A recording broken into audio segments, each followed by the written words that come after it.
I have about $100,000 invested in stocks, and I still invest $180 every single week. Up markets, down markets, good weeks, bad weeks, no matter what. And today, I want to explain why that habit matters more than portfolio size, especially if you're a beginner. What's up, guys? It's Tony. On this channel, I document my real investing journey and break things down in a way that actually makes sense for beginners. I currently have around $100,000 invested in my Charles Schwab brokerage account, but the most important number in my investing life isn't 100,000. It's 180. That's how much I invest every single week. Some weeks I invest more. But no matter what's happening in the market, that $180 gets invested because that habit is what built my portfolio in the first place. Here's something most people don't realize. I didn't start with a big portfolio. I didn't start at $180 per week. I started at $10 a week. That was it. And that's why dollar cost averaging is so powerful for beginners. Dollar cost averaging simply means investing the same amount of money on a regular schedule. You're not trying to time the market. You're not waiting for the perfect moment. You're not guessing bottoms or tops. You're just showing up consistently. When I first started, $10 was what I could afford. As my income improved and my expenses came under control, I slowly increased that number. $20, $50, $100. Over time, that consistency turned into a portfolio that eventually crossed $100,000, not because I was perfect, but because I was consistent. Even now, with a six-figure portfolio, I still dollar cost average. Why? Because emotions never disappear from investing. Markets go up, markets go down. Dollar cost averaging removes emotion from the process. It turns investing into a habit instead of a reaction.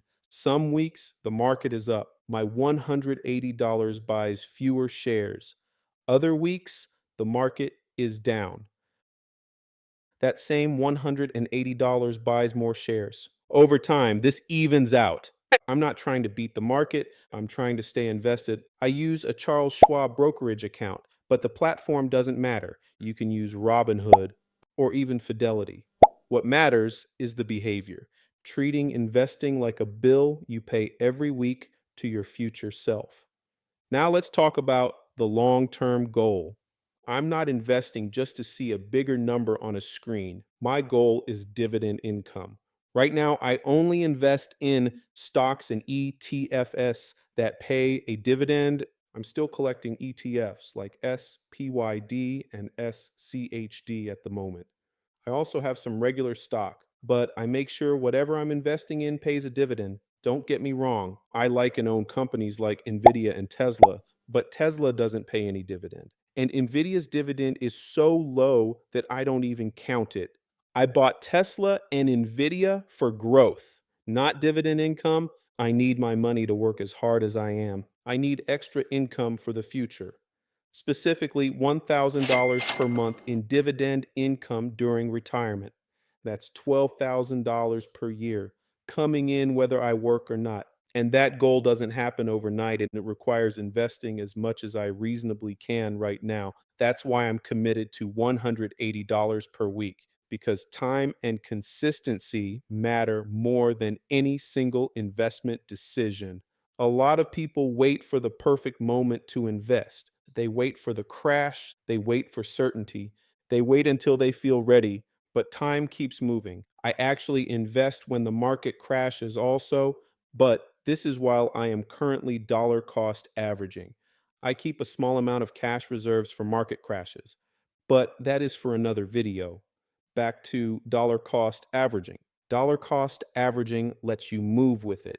If you're a beginner, here's what I want you to take away from this. You don't need $100,000. You don't need $180 per week. You need a starting point. $10, $20, whatever you can do consistently, even if you don't have enough money to purchase a stock or ETF the first week. Keep the money in your account. Purchase it whenever you reach the amount of the investment that you want to buy.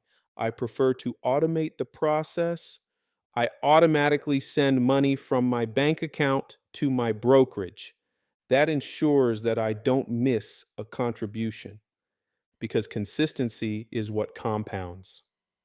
If you want to follow my journey, see how I invest, and watch me work toward $1,000 per month in dividend income, make sure you like and subscribe. I would really appreciate it. I'll see you in the next video.